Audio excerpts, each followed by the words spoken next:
नमस्कार मित्रांनो, स्वागत आहे तुमचं शब्दगाथावर, जिथे आपण अशा पुस्तकांचा आणि विचारांचा शोध घेतो जे फक्त पाने उलटण्यासाठी नसतात तर आयुष्य बदलण्यासाठी असतात. अगदी बरोबर. आजचा विषय तर असा आहे ज्याने भारताच्या इतिहासाला एक वेगळं वळण दिलं. आज आपण चर्चा करणार आहोत डॉक्टर बाबासाहेब आंबेडकरांच्या एका ऐतिहासिक भाषणावर, ज्याचं नाव आहे मुक्ती कोण पथे. 1936 साली मुंबईतल्या एका सभेत हजारो लोकांसमोर दिलेलं हे भाषण आजही तितकंच ज्वलंत आहे.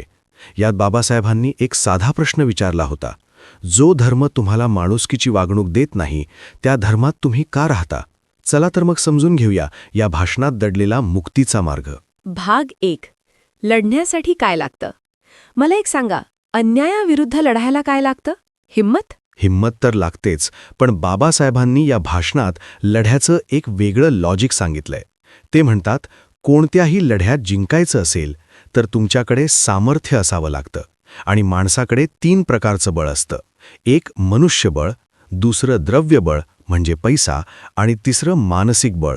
म्हणजे नक्की काय? सोपं करून सांगतो. बाबासाहेब म्हणतात, अस्पृश्य समाजाकडे हे 3ही नाहीयेत. पहिले म्हणजे मनुष्यबळ. आपण संख्येने कमी आहोत आणि विखुरलेले आहोत. दुसरे म्हणजे द्रव्यबळ. आपल्याकडे ना शेती आहे, ना व्यापार, ना नोकरी. आपण पूर्णपणे दुसऱ्यांवर अवलंबून आहोत. आणि तिसरे म्हणजे मानसिक बळ. शतकानुशतके अपमान सहन करून लोकांचा आत्मविश्वास संपलाय. ते हताश झालेत. बापरे, म्हणजे बिना शस्त्राचा लढायला जाण्यासारखं झालं हे. मग यावर उपाय काय? उपाय सांगताना बाबासाहेबांनी एक जबरदस्त उदाहरण दिलंय. ते विचारतात, गावात मुस्लिमांची फक्त 2-4 घरं असतात आणि अस्पृश्यांची 10-12 घरं असतात. तरीही गावकरी मुस्लिमांच्या वाटेला जात नाहीत, पण अस्पृश्यांचा मात्र छळ करतात. असं का? खरंच की, असं का होत असेल? कारण त्या 2 मुस्लिम घरांच्या मागे पूर्ण भारतातला मुस्लिम समाज ताकदीने उभा असतो. पण अस्पृश्यांच्या मागे असं कोणतंही संघटित सामर्थ्य नाही.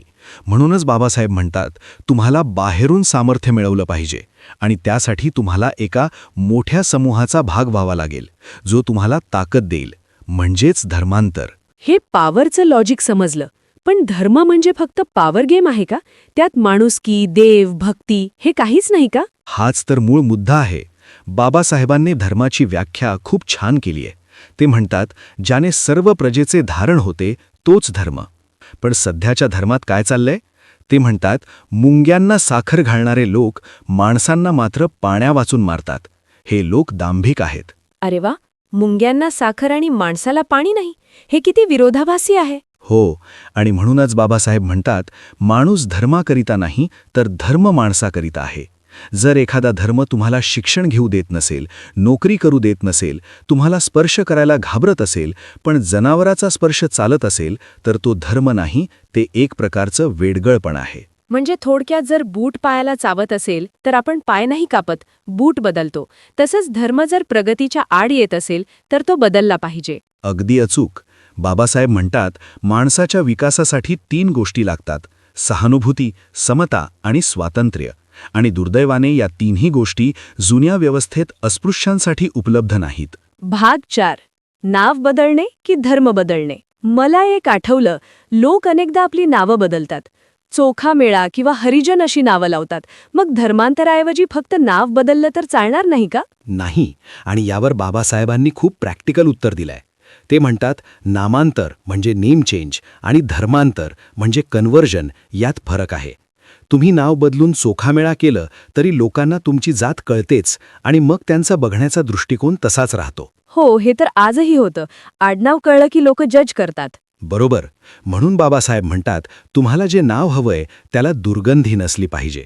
जेव्हा तुम्ही ख्रिस्ती, मुस्लिम किंवा शीख होता तेव्हा तुमची जुनी ओळख पुसली जाते. तिथे तुम्हाला तू कोण असं विचारलं तर मी ख्रिस्ती किंवा मी मुस्लिम असं उत्तर पुरेसं असतं. तिथे जात विचारली जात नाही. म्हणून धर्मांतर हेच खरं नामांतर आहे. भाग 5. आक्षेप आणि उत्तरे. पण लोक असेही म्हणतात ना की हा आपल्या पूर्वजांचा धर्म आहे, तो कसा सोडायचा? यावर बाबासाहेबांचं उत्तर ऐकण्यासारखं आहे. ते म्हणतात, फक्त पूर्वजांचा धर्म म्हणून त्याला चिटकून राहणे हे मूर्खपणाचे आहे. आपल्या पूर्वजांकडे शिक्षण नव्हतं, साधनं नव्हती, म्हणून त्यांनी ती गुलामगिरी सहन केली. पण आता आपल्याकडे बुद्धी आहे, स्वातंत्र्य आहे. म्हणजे आता परिस्थिती बदलली आहे तर निर्णयही बदलला पाहिजे. नक्कीच. बाबासाहेब म्हणतात, माणसात आणि पशुत हाच फरक आहे की पशु आपली प्रगती करू शकत नाही, पण माणूस करू शकतो. आणि प्रगती करण्यासाठी बदल म्हणजेच धर्मांतर आवश्यक आहे. आणि जे लोक म्हणतात की धर्मांतर हा पळपुटेपणा आहे, त्यालाही बाबासाहेबांनी सडेतोड उत्तर दिलंय. ते म्हणतात, हा पळपुटेपणा नाही, हा शहाणपणा आहे. तिथे राहून रोज अपमान सहन करण्यापेक्षा जिथे समता मिळेल तिथे जाणं हा स्वाभिमानाचा मार्ग आहे. ते अमेरिकेतल्या निग्रो लोकांचं उदाहरण देतात. जसे गोरे लोक निग्रोंच्या स्वातंत्र्यासाठी लढले, तसे इथे आपल्यासाठी कोणी लढणार नाही. आपली लढाई आपल्यालाच लढावी लागेल. हे भाषण ऐकून अंगावर काटा आला असेल त्यावेळच्या लोकांच्या. शेवटी त्यांनी काय संदेश दिला? भाषणाच्या शेवटी त्यांनी भगवान बुद्धांचा एक सुंदर उपदेश सांगितला, जो आपण सर्वांनी लक्षात ठेवला पाहिजे. ते म्हणाले, तुम्ही स्वतःच स्वतःचा प्रकाश बना. अत्त दीप भव. कोणाच्याही सांगण्यावरून जाऊ नका. स्वतःच्या बुद्धीवर विश्वास ठेवा. वाह, म्हणजे अंधभक्त व्हायला नाही सांगितलं. नाही, त्यांनी स्पष्ट सांगितलं, मी माझा निर्णय घेतला आहे. मी धर्मांतर करणार. पण तुम्ही माझ्या सांगण्यावरून निर्णय घेऊ नका, तर तुमच्या बुद्धीला पटेल तरच माझ्यासोबत या. हा होता त्यांचा खरेपणा आणि लोकशाहीवादी दृष्टिकोन. खरंच, मुक्ती कोण पथे हे भाषण फक्त धर्मांतराची हाक नव्हती, तर ती मानसिक गुलामगिरीतून बाहेर पडण्याची किल्ली होती. अगदी बरोबर. तर मित्रांनो, हे होतं डॉक्टर बाबासाहेब आंबेडकरांच्या ऐतिहासिक भाषणाचं सोप्या भाषेत विश्लेषण. हा विचार तुम्हाला कसा वाटला हे कॉमेंट्समध्ये नक्की सांगा. आणि हो, जर तुम्हाला असेच भारी आणि ज्ञानवर्धक ऑडिओ ऐकायचे असतील तर आपल्या शब्दगाथा चॅनलला नक्की सबस्क्राईब करा. भेटूया पुढच्या भागात एका नवीन विषयासोबत. तोपर्यंत वाचत रहा, विचार करत रहा. जय भीम. धन्यवाद.